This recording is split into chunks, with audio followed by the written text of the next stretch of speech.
Cheiro forte de vinagre, metal quente e sangue. Era assim que cheirava a vida de uma legião romana após a batalha.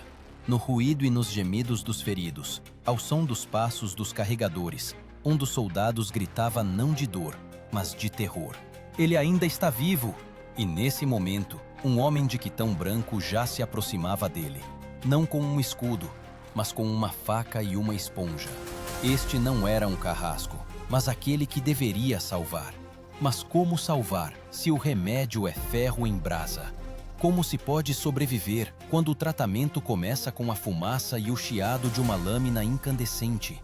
E o que fazia essas pessoas capazes não apenas de suportar, mas de acreditar que a dor salva? A resposta para isso está escondida no coração da disciplina romana, onde a medicina era uma continuação da guerra. Segundo o testemunho do historiador romano Celso, os médicos das legiões não temiam o sangue. Eles agiam rapidamente, quase mecanicamente. Lavavam a ferida com vinagre, cobriam-na com pó de ervas e depois cauterizavam com ferro para estancar o sangue e matar o mau hálito, como chamavam a infecção. Isso não era um ritual cruel, mas a ciência do seu tempo. As coisas que hoje chamaríamos de antissépticos, naquela época eram armas contra a própria morte. Os encarregados da medicina no exército eram chamados de médicos. Mas nem todos eram cientistas. A maioria vinha das fileiras dos soldados. Um médico não é apenas um clínico geral. É um guerreiro acostumado à dor, que sabia que segundos decidem tudo. Se a ferida não for cauterizada, a pessoa morrerá de febre. Se for cauterizada, permanecerá viva, mas sempre se lembrará do cheiro de pele queimada. Imagine o ferro incandescente, em brasa, um grito, um lampejo de dor e o silêncio. Nesse instante, vida e morte, disciplina e medo se fundiam. Para os romanos, era um ato de purificação, quase sagrado. Seus corpos deveriam estar íntegros, seu espírito inquebrável. Mesmo após ser ferido, o legionário era obrigado a retornar à formação. Arqueólogos encontraram vestígios de instrumentos médicos, bisturis, fórceps, agulhas e até sondas metálicas em um dos acampamentos militares perto de Vindobona, a atual Viena. Essas descobertas confirmam que os médicos romanos possuíam um arsenal completo, uma forja de vida em miniatura. Cada objeto era afiado como uma arma, e em suas mãos, o aço servia não para matar, mas para curar. Mas por trás de toda essa precisão, escondia-se outra questão. Quem curava os próprios médicos quando a guerra não terminava? Afinal, sob o manto do médico escondia-se o mesmo cansaço, o mesmo medo diante do próximo grito, o mesmo chiado do ferro contra a carne. Assim começou a história do hospital romano, em um lugar onde a guerra encontrava a ciência e o homem a sua própria resistência. Foi aqui, entre as enfermarias e o cheiro de vinagre, que a medicina romana fez o que muitos impérios não conseguiram. Transformou a dor em um instrumento de sobrevivência. E no próximo momento veremos como essa máquina de cura funcionava por dentro, como a legião era capaz de se curar, como um corpo vivo, onde cada ferida tinha seu próprio ritual. Quando o sol nascia sobre o acampamento, o hospital romano, o valetudinário, já vivia sua vida particular. Seu silêncio não era de paz. Aqui se ouviam gemidos abafados, o tilintar de instrumentos, o farfalhar de tecidos e o cheiro de vinagre, impregnado nas pedras. Valetudinário. Assim chamavam o hospital militar, um lugar onde a guerra continuava sem espadas. Não era uma tenda aleatória. Cada construção tinha uma estrutura rigorosa, calculada com o mesmo pedantismo romano que as fortificações. Paredes de pedra, fileiras alongadas de leitos, canais para escoamento de água e sangue, tudo subordinado à lógica da ordem, porque até a dor deveria ser organizada. Arqueólogos encontraram tais hospitais em Carnuntum, na Britânia, perto de Lugdunum. O plano deles era quase idêntico. Un longo corredor, de ambos os lados do qual ficaban cuartos con 6 leitos cada. A parte central, a sala de cirurgia, onde estaban vasos de bronce con vinagre e esponxas de ervas mariñas. Essas esponjas não eram simplesmente panos, elas absorviam a solução antisséptica com a qual lavavam as feridas. O vinagre agia como esterilizador, matando a putrefação, muito antes de a humanidade conhecer os micróbios. Aqui trabalhavam médicos de diferentes níveis. Acima de todos estava o archiatrus, o médico-chefe da legião, quase um oficial militar. Abaixo, os capsarii, assistentes que transportavam os feridos e os enfaixavam. Eles carregavam à cintura sacos de couro com ataduras, esponjas, pó de minério de cobre, outro antigo antisséptico. Para eles, a morte era parte da rotina, como a troca de guarda. Quando um morria, eles simplesmente viravam o corpo de lado para dar lugar ao próximo. O próprio processo de tratamento parecia um ritual. Os soldados eram trazidos em macas, féretra, estruturas de madeira com correias tensionadas. Eram colocados sobre uma mesa de pedra, contidos por correias, e começava o que os próprios legionários chamavam de teste de coragem. O médico examinava a ferida. Se o osso estivesse esmagado, amputação. Se o corte fosse profundo, cauterização. Eram usados ganchos de ferro incandescentes, pinças de cobre, ungüentos à base de resina e vinho. O vinho substituía a anestesia, mas na maioria das vezes apenas enfraquecia o grito. Celso escreveu que um verdadeiro médico não deve ser mole, nem hesitante, mas confiante em seu golpe, como um carrasco. Esse princípio frio determinava tudo. A vida do paciente dependia não da compaixão, mas da precisão da mão. Cada incisão, cada sutura era um passo entre a vida e a morte. Entre os instrumentos romanos havia um objeto especial, o catéter de bronze, um tubo fino usado em caso de lesão na bexiga. Há evidências de que até operações no crânio, trepanações, eram realizadas em hospitais militares e alguns pacientes sobreviviam. Nos crânios encontrados em Nimes e na Gália Britânica, são visíveis sinais de cicatrização. Isso significa que essas operações não eram experimentos acidentais. Por trás delas havia um sistema, transmitido de legião para legião. Os médicos de Roma frequentemente vinham das províncias gregas, onde as tradições de Hipócrates se entrelaçavam com a prática do campo de batalha. Eles escreviam tratados, mas sua verdadeira sabedoria nascia não nas bibliotecas, mas no cheiro de sangue e vinagre. Para eles, a medicina era uma continuação da disciplina. Aquele que curava deveria ser tão resistente quanto aquele que lutava. Mas havia outros heróis invisíveis desse sistema. Os oficiais de saúde, responsáveis pela limpeza do acampamento. Em um acampamento romano, cada vala, cada buraco tinha seu lugar. A água fluía rigorosamente em uma direção para não retornar às tendas. Até mesmo os resíduos eram removidos em horários programados. Isso parecia um detalhe, mas foi a disciplina sanitária que salvou mais vidas do que o ferro em brasa. Historiadores modernos como Goldsworthy acreditam que o exército romano venceu não apenas com a espada, mas também com a limpeza. Imagine só, cada colher de vinagre, cada esponja, cada gota de resina fervente, o resultado de séculos de experiência. Mas essa ordem se mantinha por uma única lei. O corpo do soldado pertencia ao império. Ele era tratado não por misericórdia, mas por cálculo. O legionário deveria retornar à formação. E quanto menos tempo ele passava no hospital, melhor para o exército. Nisso se escondia a essência da abordagem romana à medicina: curar para novamente lançar na batalha. E quanto melhor funcionava o valetudinário, mais tempo o próprio império poderia viver. Afinal, cada legionário curado era um tijolo em suas muralhas. Mas o que acontecia quando essas muralhas se tornavam demais? Quando o sangue não parava de escorrer nem mesmo com ferro em brasa, e a disciplina se rachava sob o peso do medo? Quando os médicos pela primeira vez perceberam que o império começava a adoecer, assim como seus soldados? A batalha não é apenas um choque de espadas, mas também um exame para a medicina.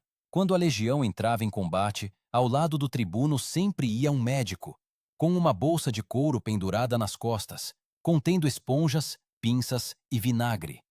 O seu lugar não era na formação, mas atrás das centúrias, junto ao próprio campo da morte. Foi ali, onde o pó se misturava com o sangue, que nasceu a verdadeira cirurgia romana. Quando as formações se quebravam, quando o corno tocava para a retirada, começava o trabalho daqueles que não usavam capacetes, mas salvavam mais vidas do que qualquer comandante. O historiador Vegésio escreveu que os romanos não abandonam os seus feridos, pois cada soldado é parte do exército, e o exército é um corpo único. Assim funcionava a lei do império. Perder um significava enfraquecer todos. Após a batalha, os soldados carregavam os corpos dos camaradas para as tendas. Os mortos eram colocados à direita, os vivos à esquerda. Os separados começavam a ser tratados com esponjas embebidas em vinagre, e aos moribundos davam água se houvesse. Não era compaixão, era um sistema. Entre os médicos existia uma regra tácita. Primeiro tratam-se aqueles que podem regressar à formação. Uma condição severa, mas necessária. Os capsari, os paramédicos juniores, determinavam isso com um olhar. Se o soldado respirava calmamente, se o osso não estava esmagado, ele era levado. Se os olhos ficavam vidrados, seguiam em frente. O objetivo não era salvar todos, mas preservar o exército. Às vezes a batalha se transformava em catástrofe e o hospital não dava conta. Então os médicos precisavam improvisar. Historiadores mencionam um caso no cerco de Jerusalém, quando os legionários sem instrumentos de ferro cauterizavam feridas com brasas. Foi um ato desesperado, mas eficaz. O vinagre com que lavavam a pele sibilava nas queimaduras. O cheiro era insuportável. Mas foi essa mistura de dor e ácido que impedia a putrefação. Um dos instrumentos mais terríveis chamava-se fera. Era uma haste de ferro que aqueciam nas brasas e depois a pressionavam contra o local sangrento. O chiado era um sinal de vida. Se o som desaparecia, significava que o sangue coagulava e o soldado sobreviveria. Para os legionários era o som da salvação. Quase todas as manipulações em campo eram feitas sem anestesia. Vinho, é claro, era dado, mas na maioria das vezes apenas ajudava a esquecer. Aqueles que sobreviviam contavam que ouviam a própria pele, como se ela cantasse sob o ferro. Alguns perdiam a consciência, e era isso que os salvava da dor. O termo que os romanos aplicavam a tais procedimentos era cauterium, cauterização. Nele se uniam horror e salvação. O cauterium não apenas estancava o sangue, ele purificava o corpo do mau espírito da doença. Para um romano, a doença era um inimigo. Era preciso vencê-la da mesma forma que um bárbaro. Quando o campo de batalha era limpo, os corpos eram removidos, mas o trabalho dos médicos não terminava. O hospital enchia rapidamente, e aqui começava o verdadeiro milagre da logística romana. Cada hospital tinha uma lista de feridos. Os escribas registravam de qual coorte era o ferido, o que havia sido feito com ele e quando poderia retornar à formação. Essa ordem surpreende até mesmo os historiadores militares modernos. Um exército capaz de manter registros em meio ao caos de sangue e morte era uma máquina onde o homem se tornava uma peça, mas uma peça necessária. Escavações arqueológicas em acampamentos germânicos mostraram que muitos ossos encontrados nas zonas médicas apresentam vestígios de amputações precisas e até tentativas de protetização. Próteses simples de madeira ou bronze, rústicas mas funcionais. Isso significa que um legionário que perdia um braço ainda era considerado parte do império. Ele podia treinar recrutas, realizar tarefas domésticas, guardar armazéns. Mesmo após a perda, o corpo permanecia útil. Os médicos daquela época não conheciam a palavra reabilitação, mas entendiam que o homem que sobrevivera deveria ser mantido ocupado. A inatividade para um romano era a pior doença. Por isso, os convalescentes eram enviados para trabalhar no acampamento, limpar armas, cavar fossos. A dor era atenuada pelo trabalho. Tácito escreveu que o romano despreza a fraqueza do corpo, pois seu espírito deve ser mais forte que a dor. Não é apenas uma frase. É o credo de uma civilização onde o sofrimento era considerado parte do serviço. O legionário que passava pelo ferro em brasa retornava diferente, não apenas um sobrevivente, mas literalmente temperado. Mas esse sistema tinha sua sombra. Às vezes o ferro em brasa salvava o corpo, mas quebrava a mente. Havia aqueles que não conseguiam mais segurar a espada, que temiam o fogo, que se isolavam no silêncio das enfermarias. Ninguém escrevia sobre eles, não eram incluídos nos relatórios. O império curava a carne, mas não a alma. E, no entanto, mesmo nessa crueldade, sentia-se uma estranha humanidade, porque cada vez que um médico levantava o ferro em brasa, ele lutava não apenas pelo soldado, ele lutava por Roma. Mas o que aconteceu quando o próprio império começou a precisar de tratamento? Quando suas feridas começaram a infeccionar por dentro e o ferro em brasa já não a ajudava?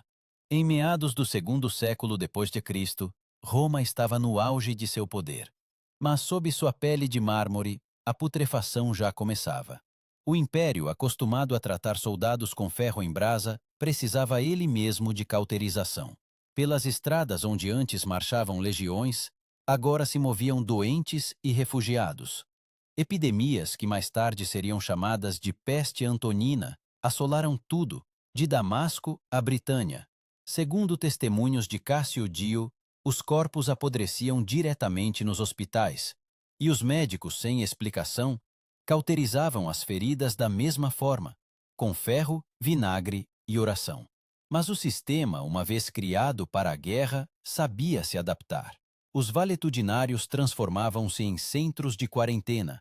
Eles eram construídos fora dos acampamentos, cercados por fossos para impedir a propagação da doença. A entrada era guardada por legionários armados. A doença se tornara um inimigo contra o qual também se colocava a guarda. Lá dentro, o trabalho fervilhava. As esponjas agora eram usadas não apenas para lavar feridas, mas também para purificar o ar, sendo queimadas após cada uso. Descobertas arqueológicas na Síria confirmam. Esponjas e ataduras são frequentemente encontradas em fossas junto com carvão, o que significa que eram realmente queimadas na tentativa de deter a contaminação. O termo que então entrou em uso corrente era contagium, toque, infecção. Os romanos não conheciam micróbios, mas sentiam que a doença era transmitida pelo contato. Por isso, nos hospitais começaram a usar fumaça de zimbro e enxofre, acreditando que ela purificava o ar. Este foi o primeiro protótipo de desinfecção sanitária. Os médicos não entendiam a essência do processo, mas o método funcionava. O nível de mortalidade entre o pessoal diminuía. Nesses hospitais trabalhavam não apenas romanos.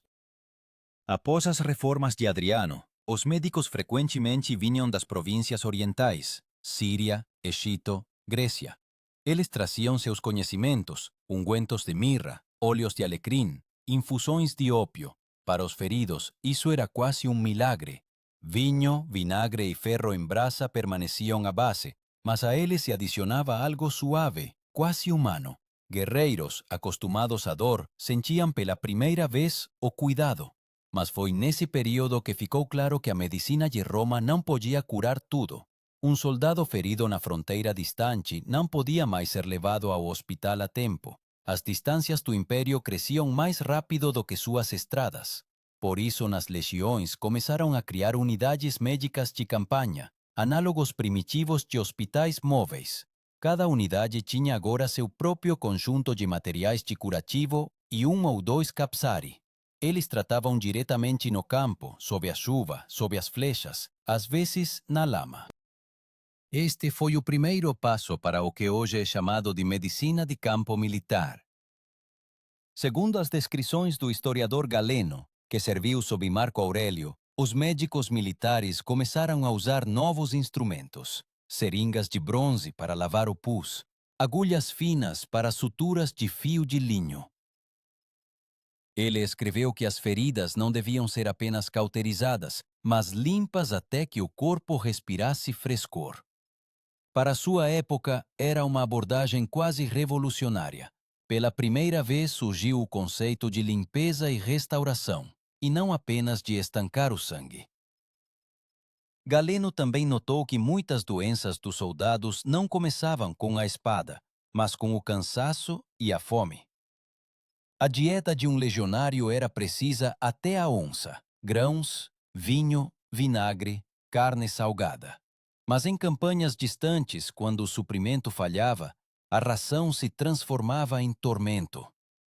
Então a doença vinha não de fora, mas de dentro: escorbuto, exaustão, febre. Os médicos escreviam que o corpo se tornava como uma parede enfraquecida da fortaleza. Para salvá-la, não eram necessários ferro e fogo, mas pão e água. Mas o império já não podia alimentar todos os seus defensores. A cada década, a medicina refletia cada vez mais o estado do Estado. Os valetudinários tornaram-se menores, os recursos mais escassos, os médicos mais pobres. Quando as fronteiras ruíam, a ordem dentro das enfermarias também ruía. Às vezes, nos hospitais, restavam apenas velhos e feridos, cuidando uns dos outros. As crônicas dizem que ex-legionários que conheciam os fundamentos dos curativos ensinavam jovens escravos a tratar queimaduras e luxações. Assim, a antiga medicina militar se transformava em popular. E, no entanto, mesmo em seu declínio, ela mantinha uma vitalidade surpreendente, porque em algum lugar nas profundezas desse sistema ardia a velha ideia romana. A vida é um dever para com o império, que seja fraca, ferida, mas ainda assim, vida. Mesmo quando o ferro em brasa perdia a força, o espírito dos médicos permanecia de ferro. Mas foi nesse contraste, entre a carne queimada e o espírito exausto, que se escondia o símbolo do fim de uma era. O império, que outrora curava suas feridas com vinagre e disciplina, agora gemia como um soldado na mesa de pedra. E quanto mais os médicos cauterizavam suas úlceras, mais evidente se tornava. A doença havia penetrado mais fundo do que a pele. No final do 3º século depois de Cristo, os guerreiros que retornavam das frentes germânicas e orientais traziam consigo não apenas feridas, mas também experiência transformada em sistema. A medicina romana, que começou como um conjunto de técnicas de campo, agora fazia parte da doutrina militar. O hospital, o valetudinário, não era mais um refúgio temporário. Tornou-se uma instituição permanente, incluída na infraestrutura da legião. Em seus planos, encontrados em acampamentos perto de Mainz e Numídia, é possível ver como ele se conectava com a forja, a cozinha e o templo. Como se a saúde do soldado exigisse não apenas facas e ungüentos, mas também comida e oração. Cada detalhe tinha um significado. Perto das enfermarias havia sempre uma fonte de água, revestida com azulejos para não ser contaminada. Sangue e soluções de lavagem escorriam para canais separados que levavam a fossas, e as paredes dos hospitais eram cobertas com cal, acreditando que a cor branca refletia a doença. Até o vento era usado conscientemente. Os edifícios eram orientados de modo que o ar circulasse, uma ventilação antiga, mas eficaz. Paralelamente a isso, a psicologia do tratamento também mudava. Se na época de Celso o médico era quase um carrasco, agora ele se tornava um guardião da vida. Surgiu o respeito pelo próprio processo de cura. Nas lápides de médicos de Lugdunum e Ravenna, pode-se ler inscrições. Ele devolveu muitos ao serviço. Breve, mas com orgulho. A medicina deixava de ser um ofício de dor e tornava-se uma profissão. O termo que então se consolidou foi chirurgus, aquele que trabalha com as mãos. Não um filósofo, não um mago, mas um mestre da carne. O chirurgus já não apenas cauterizava feridas, ele suturava tendões, realinhava ossos, removia flechas. Algumas operações são descritas por Galeno com tal precisão que poderiam ser replicadas ainda hoje. Ele ensinava que o corpo é um mecanismo e o médico seu técnico. Para um império construído sobre ordem e disciplina, esta era a metáfora perfeita. Mas essa racionalidade tinha um lado negativo. Quanto mais perfeita se tornava a medicina, mais impiedosamente usava o homem. O legionário não tinha mais o direito de morrer de uma ferida, se pudesse viver. Ele era arrancado da morte para ser devolvido ao serviço, mesmo que o corpo estivesse quebrado. Cartas de um centurião, encontradas no Egito, relatam como sobreviventes com graves mutilações eram distribuídos para postos secundários, sentinelas, artesãos, mensageiros. Eram chamados de invalidi, incapacitados, mas ainda úteis. É difícil imaginar quanta dor essas pessoas passaram. Alguns deles perdiam membros, mas permaneciam fiéis ao juramento. Para eles, o hospital não era um lugar de descanso, mas uma forja onde seus corpos eram reforjados. Roma criava não apenas um exército, mas um mecanismo de autorrecuperação. Até o sofrimento se transformava em função. Dados arqueológicos confirmam que nesse período surgiram mais instrumentos para reconstrução, placas metálicas para ossos, talas de madeira com fechos de bronze. Em um dos hospitais em Capua, foi encontrado um conjunto de 6 próteses diferentes, de dedos a uma perna inteira. Isso prova que os médicos já não apenas salvavam vidas, mas tentavam devolver ao corpo a forma perdida. Para o mundo antigo, isso era um passo quase inacreditável. Enquanto isso, o caos se intensificava nas fronteiras do império. A cada década, as guerras aumentavam e os médicos diminuíam.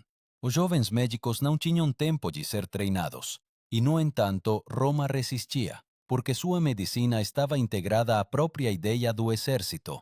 Mesmo que uma legião fosse derrotada, seus sobreviventes podiam curar uns aos outros.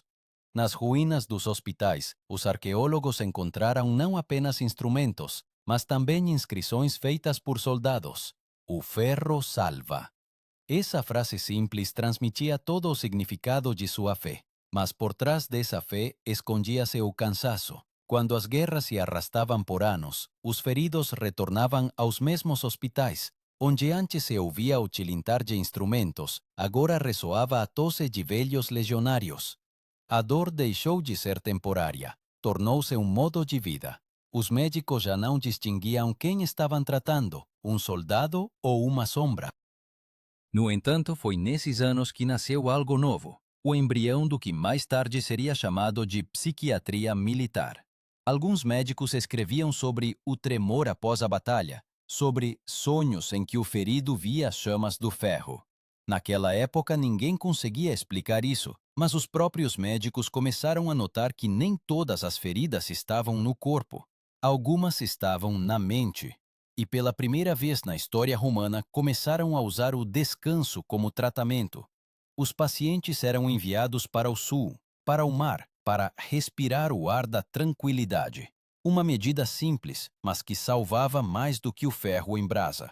E, no entanto, todo aquele que passou pelo menos uma vez pela cauterização carregava para sempre em si a memória desse som, o chiado que separava a vida da morte. Para essas pessoas, o hospital era um templo da dor, mas também um lugar de renascimento.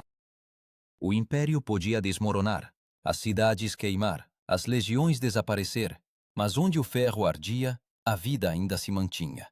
E enquanto em Roma fumegava o último braseiro, em um dos hospitais, entre os gritos dos feridos e o cheiro de vinagre, alguém novamente levava o ferro ao fogo. O império rachava, mas suas mãos ainda curavam. E esse som, curto, rouco, como a respiração de um soldado, tornava-se o símbolo do último suspiro de Roma.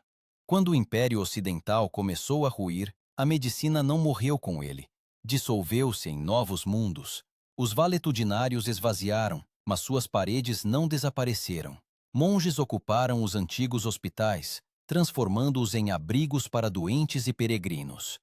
A mudança foi quase imperceptível. Onde antes se cauterizava com ferro, agora se liam salmos. Em vez de vinagre, água benta. Em vez de esponja, oração. Mas a essência permaneceu a mesma: salvar o corpo para salvar a alma. Veteranos das legiões que se retiraram para vilas e fortalezas levaram consigo o conhecimento. Eles ensinavam como tratar uma ferida com vinho, como enfaixar com tecido de linho tostado, como cuidar da pureza da água. Essas técnicas simples sobreviveram aos séculos. Curandeiros medievais, sem saber sua origem, repetiam as práticas romanas quase literalmente. Até a própria palavra hospitalis, hospitaleiro, nasceu desses mesmos hospitais. E, no entanto, algo mudou. A medicina, outrora militar, tornou-se espiritual. O objetivo não era devolver o homem ao serviço, mas permitir-lhe morrer com uma oração. A cauterização com ferro tornou-se uma raridade. Foi substituída por ervas e fé. Mas os arqueólogos encontram vestígios. Nos porões dos mosteiros são guardados os mesmos instrumentos que nos hospitais romanos, apenas cobertos com cruzes. O ferro não desapareceu, tornou-se um símbolo da crucificação. Assim terminou o ciclo que começou com a legião e a lâmina incandescente. Roma ensinou a humanidade a curar não por misericórdia, mas por dever. E esse dever sobreviveu ao império. Cada vez que um médico toca uma ferida, nesse movimento há a sombra do antigo cirurgião, curvado sobre um soldado sob o calor de uma tocha. O império morreu, mas sua medicina permaneceu nas mãos daqueles que sabiam. A salvação exige dor. E por isso, enquanto o fogo arde e a respiração soa, a ciência romana ainda está viva, em cada gesto, em cada atadura, em cada som do ferro tocando a carne.